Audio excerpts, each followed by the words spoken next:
Baruch Hashem, today is day number 283 of our daily study of Rambam, Sefer HaMitzvos. And in the 3 chapters a day study track of Mishnah Torah, we're continuing in Hilchos Shluchin v'Shotvin, laws of emissaries and partners, chapters 5, 6, and 7. Yes, okay. So as explained yesterday, we're repeating the same mitzvah every day while we're going through these halachas because there's not a specific mitzvah from the 613 mitzvahs that corresponds to this subject matter.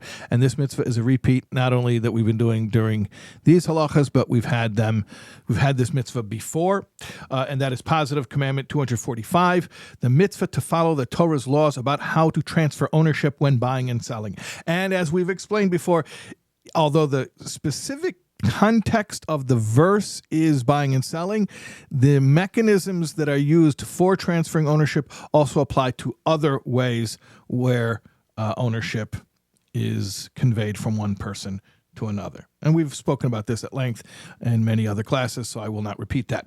But just to give you a little glimpse into what's going on in the 3 chapters today of Mishnah Torah. So we were learning about emissaries.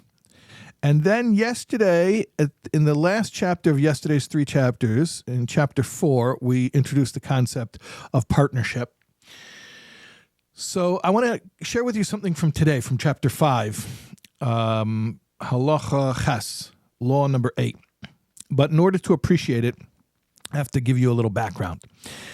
If you learn Mishnah Torah, which God willing, all of you will at some point, either 1 chapter a day or 3 chapters a day, you will come across this term countless times, and that is hameitzi mechaveroi alav haraya. If one wishes to extract property from somebody else, it's his, meaning the first person's burden of proof to establish that it really belongs to him. In other words, I'll say it in simple language. If there's something you claim belongs to you, but it's sitting in somebody else's house. Well, why is it sitting in his house if it belongs to you? Maybe it does, but you've got to prove that. In English, they say possession is 9/10 of the law, right? Okay, and that's a very important concept. Hameitzi mechaveroi alav haraya.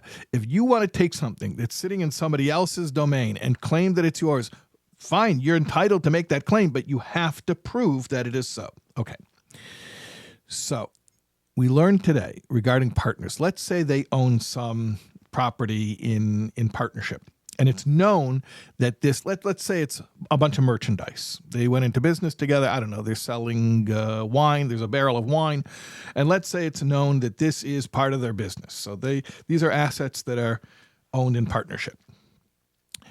Now, let's say that barrel of wine, I'm just making it up, there's a barrel of wine, is being kept right now in one of the partner's house.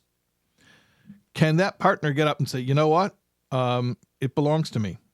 Yeah, you gave it to me as a gift. Yeah, it's mine now. It's not part of the partnership. It's private property. And what's the proof that it's mine? It's on my property. And normally we do say, hameitzi mechaveroi alav haraya. If you want to come and say that something that's sitting on somebody else's property doesn't belong to him, you've got to prove that.